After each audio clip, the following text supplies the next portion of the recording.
Okay, welcome everyone, and here is me playing Europa Universalis 4 as Mabila in North America. The plan is to make a great federation and kick the colonizers out of America and keep them out of there. So let's just take a quick look at our initial situation, as we need to be aware of what's going on before we take some important decisions. So our leader is quite good, 355. I would prefer the administrative skill to be a bit higher, but we'll manage this one. They also have a decent perk, I believe, for the battles against other countries within our continent. Going from there, we have, if you take a look at on the right side, we have free diplomats. Also, our merchant is collecting in Mississippi area, our trade node. If you take a look at the trade tab itself, we don't have any other trade nodes that we are aware of right now. And if we take a look at the trade map, then we can see that we are quite far from each of those zones, but ideally we want to get to this Mississippi River area and expand there as soon as possible if we find some ways to get there. Now, what we can initially do is we should go to the diplomatic view and actually start the federation. So we'll start inviting people. Let's hope we can get as many as possible of those to our federation. So first member in. So there's another one that is joining us. We have even more people willing to join us. And what we'll do is we'll wait for a day or two once we're done with the initial setup to be able to invite more members. So let's see what we have here. Rite of passage until the end of game. I think it's worth it to do this trade-off. Stability cost modifier plus 5% yearly prestige, 0.5 per year. So yeah, prestige means a lot of bonuses for our country, so let's go for it. You can see we have 4 at the moment, and it's naturally increasing now instead of decaying due to this rite of passage going forward. So for religious sacrifices, which is only bonuses, we need stability at least level 1, which would again give us yearly prestige. So one thing we might do is to keep the administrative power stacked up, so we can get this yearly prestige bonus, and it should help us out with this federation member recruitment as we get better improved relations, and we can go from there. Okay, so for the time being, that's enough about the national decisions. Let's now perhaps take a look at the economic situation. I am considering if we should turn off the... Okay, we should definitely max out the root out corruption and just forget about it. But regarding army maintenance, we can have it way lower and save some money each month, which could be useful in building up our buildings in the region.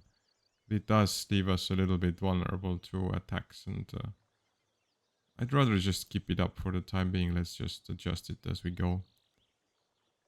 So just a quick checklist if there's anything else to do. I mean, at some point we can take a look at this mission tree if we can get some quick bonuses from there, but for now let's just wait a few days. Actually 1 day, so we can invite one more member to our federation, and then one more date, so that perhaps there's still two members ready to join us, so a bunch of countries interested in this situation we have going here. Now we have still 5 members without federation, but you can see every day there's less and less because they're all forming federations. So 2 more to go. So the other 2, and they're gone. So that's all the federation members we could recruit at the moment. We have 7 of them, so there's in the bottom right corner, I believe, there's this federation overview where we can see that federal cohesion is 50 at the moment, and it is changing as we have somebody probably stronger than us in the federation, so we might have to increase it somehow. And one way of doing it is probably by increasing the manpower we have available to us. I believe it takes into account the maximum, as at the moment we only have 10,000 manpower, but it takes into account 10,420, which means that, yeah, it's all about our maximum. So for this to go up, what we might want to consider is just using some of the monarch points to bring up our development. So if we, for example, put something into manpower, we will be getting to 10,600 something, and that should likely be enough already to be the strongest one in the federation. So let's just click here and see if the federation cohesion is gonna go up now. So yeah, you can see from negative 0.5 it will change 1.6 monthly, because we are now the strongest power with 10.63 strength, which all comes from the maximum manpower modifier. Now let's take a look at the institutions here. So we cannot, seems like we cannot grab feudalism by just developing our country like that. So there, it is an interesting question of how do we get these institutions, because the only way then it seems to be is that we get them from the colonizers once they get to this section of the world. Yeah, I'm just double checking, there is no way to do this here. Okay, but then from here we probably might want to consider if we can invite some people to our alliance, and we can have 3 diplomatic relations, meaning that let's take a look at our federation members, and maybe we can have some alliance members who are not part of the federation. So probably for that we can just do it so that we click on the offer alliance, so it will show us the map of who might be interested in joining our alliance. And what we can see from here is the countries close to us. And if we compare this to, just wondering if we can compare it to our federation list. So let's see if Setapo, for example, is in our federation. So I don't see them here, so that might be a good candidate, as they're in another federation with Coveta. So let's make it so that we offer them an alliance, and maybe we can make them join us instead. So there's nobody else willing to join the alliance at the moment. We might just wanna give it a moment. We also don't have any rivals at the moment, and it could be that this Coveta is one good candidate, as it's our neighbor. I'm curious what will happen if we make them a rival, and at the same time we have their federation member as our ally. So I do want to give ourselves at least one rival, so it's expecting me to pick actually a few more rivals. Is any of those rivals in our federation? I believe not, otherwise they wouldn't have joined us, most likely. So yeah, let's probably take a strategic look at the map. So this country is close to us. It would be nice to grab some land from them And Chickasaw is also like nearby.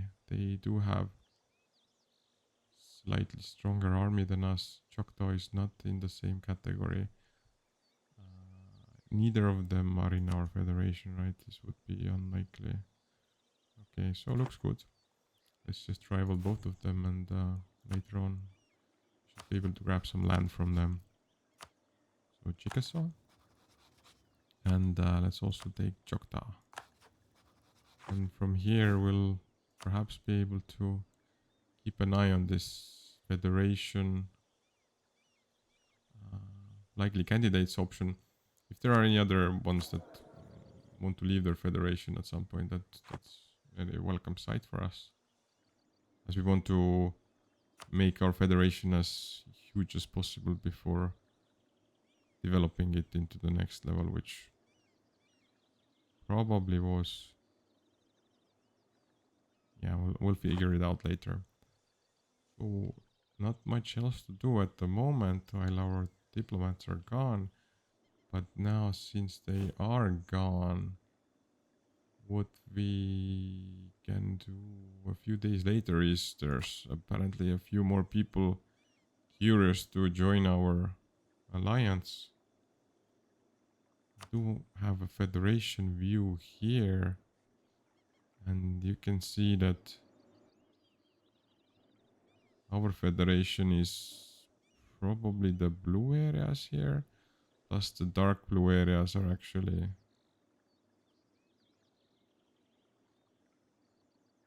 okay. This is another federation. These guys are all part of our federation. So my question is if we can find some guys here who might be willing to join our alliance and maybe later on our federation. So looks like it. So let's offer alliance to these Natchez and also this other country that's called, sorry, that's the wrong way. Let's give it 1 day so we can get an updated list. So there's only one more willing to join us. I'll give them an invitation. So what we want to do most likely now, just to keep having more federation candidates, is to assign a few diplomats to automatically improve their opinion of us. So let's assign a diplomat here. Now everybody is busy, but what else we might do is just assign a diplomat to improve our allies' opinion of us. Yeah, actually, let's keep it like that. What we want to do now is we want to start building spy networks. I hope we have this option of fabricating claims. Okay, natives cannot do this. So what else we can do with our diplomats still goes to this, that we will improve the opinions of our allies. And then we have one more diplomat in a few days that we can assign somewhere. I will not buy an advisor just now. We will need to most likely gather some federation cohesion, and then we can start doing some tribal development, which we want to do for sure. And we want to keep moving towards this trade node just to pump up our income and to go from there. So let's unpause and let's just enjoy the game for now. We have one diplomat returning that we should find. No, we should give them something to do. So as long as there's no federation members, there's two that might actually be interested in joining the federation, but I don't see them in this list. So the problem with these two guys is that okay, Kispoka is actually our ally now and they're willing to join our federation, but we need to wait a little bit of time before we can actually invite them. So 1 month after our last visitation to them. So we have gained casus belli against Chickasaw, all of those basically our rivals. We can humiliate now, and we can make them concede defeat and basically show them that we're strong. But we're not gonna be wasting our manpower on that just now. Instead, we'll be building up our federation strength and preparing for the colonizers, and those are our actual enemies, so we'll go from there. Okay, so invite federation is not doable at the moment anymore, seems like, which is unfortunate. So we see that Chickasaw's opinion of us has changed by 30. Good news, but Choctaw has entered the federation led by Chickasaw. So hopefully they were not in our federation before. We still have like 1, 2, 3, 4, 5, 6, 7, 8 members. So 7 besides ourselves. And I do keep looking at this view because every time we can snatch a new federation member, this is gonna make our federation grow faster, which gives us more advantage when it comes to the colonizers later on in the game. So just regarding the playstyle I usually use is really laid back and really slow, so expect 1 or 2 speeds most of the time, as I like to be thorough about like what options we have on the table at any moment in time, what options we might grab in terms of the federation expansion. So anytime, actually any day, things can change here, meaning that if something is okay right now, then or not, if there are no candidates at the moment, then next day all of a sudden there can be. You can see that some things are happening again here. So Coveta is looking like a strong federation. So Chisca has entered the federation led by Chickasaw. Okay, so seems like that federation is still going, but ours is strong as well. If we take a look at the federation map again, I conveniently have a shortcut here. So everything that's light blue is us. And then there is this dark blue one that is slightly concerning maybe. And what's this federation all about? So Peoria is the leader here, and there are 3 members here. So this is at least on the map it looks like a big federation. So there's also the Fox Federation. There's a bunch of them going on here, and our goal is just to, as much as possible, diplomatically get them to be part of our federation, but also by force in some scenarios, if necessary. If you take a look at the buildings we could build potentially, then they all cost a lot of money. We only have 53 coins at the moment, and our monthly income is quite low. So just trying to build based on that will take some time. But I do remember that we get this tribal development at some stages of the time, meaning that yeah, we need basically some buildings that would increase our tribal development income, so we can grab more tribal land that will automatically be converted to our own land once we progress the federation into a unified set of countries, into one country effectively. So let's just keep on checking the list of different countries here. What we might actually focus on with our 1 free diplomat is we might take the top member here and see if we can convince them to join our federation. And the way we should do it is we should just grab them and start improving relationships with them. So improve relations. Let's see if we can manage to make them join our way. Other than that, the early game here seems quite uneventful, meaning that you just expand your federation, you do some wars against the other small countries around you. Yeah, what we could do is effectively, since these three guys around us are our effectively enemies or competitors for the time being, then we could declare war on Covetta, for example, have our federation members fight against them, and we could grab this piece of land here. The other federation, at least on this map, seems bigger, even though in practice it's just that there they have three different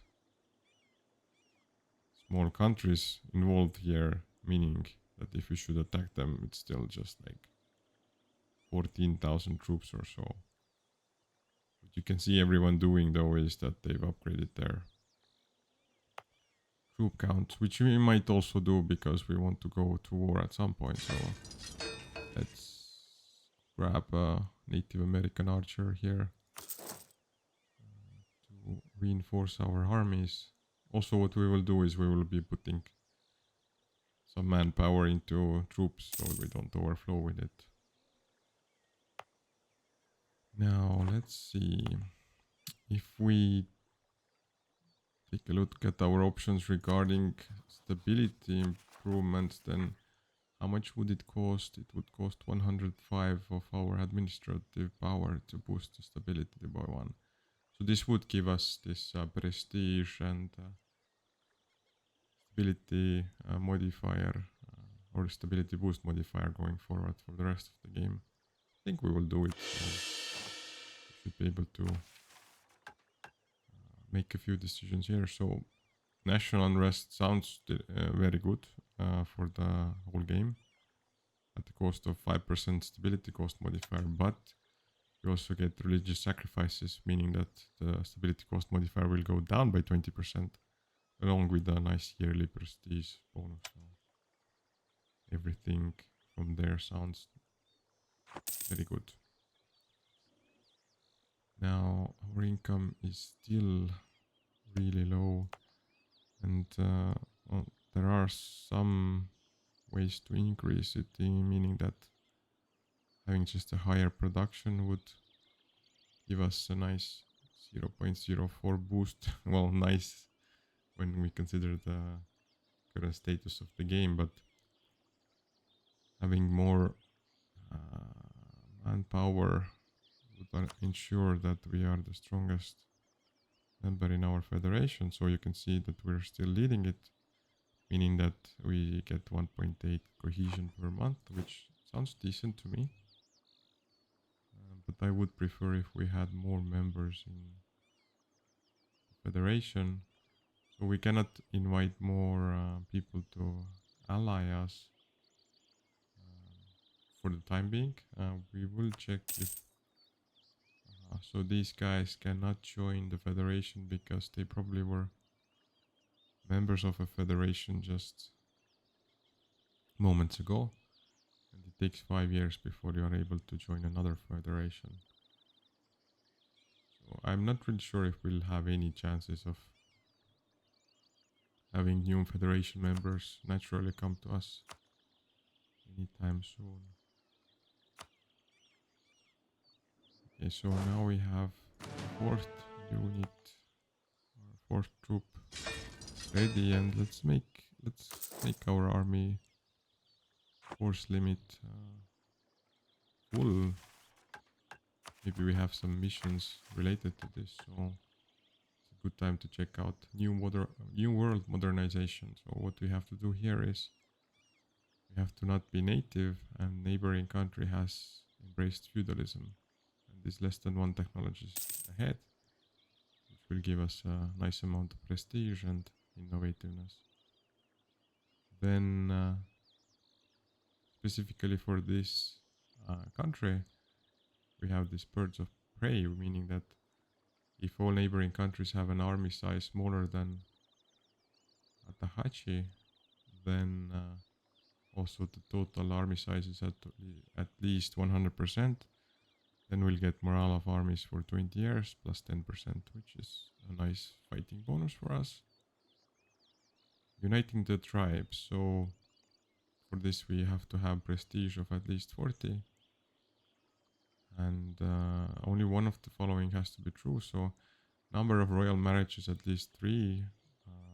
3 or more federation members. So we have checked this one. We just need prestige, which we'll perhaps get with battles.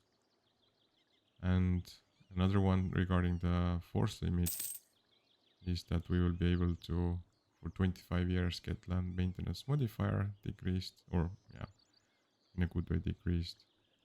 Plus we get the claim on every neighboring province, and the morale of armies is also increased by 5%. So it looks like they want us to get ready for a battle going forward. Okay, our last troop should be ready any moment, which will allow us to, if we like to, finish a few missions here. Let's see, what are we missing for this one? So it seems like, yeah, we have one neighboring country that still has 6,000 troops. So we'll not be able to get the morale boost just yet. But we can grab this. Actually, yeah, it could be 15% morale of armies. But we'll not grab this one just yet. Let's fill the missions later because it's a time limited bonus. And we want to maximize it as much as possible. So, again, nobody wants to join our federation still. And this is the initial setup so far. So probably we'll start getting ready for a war. Well, we've been kind of preparing for it already. I do not think it's much point in investing to this military tech just now, because I mean, eventually by the year 1453 we'll be able to unlock the first or the second stage of it. But what we could do in the meantime with it is just all this monarch power is just upgrade our base manpower and just keep getting more manpower, which means that we are more certain to be the leaders or the strongest federation members. Otherwise we might start losing this cohesion, which ends up being well, detrimental to our long-term goals.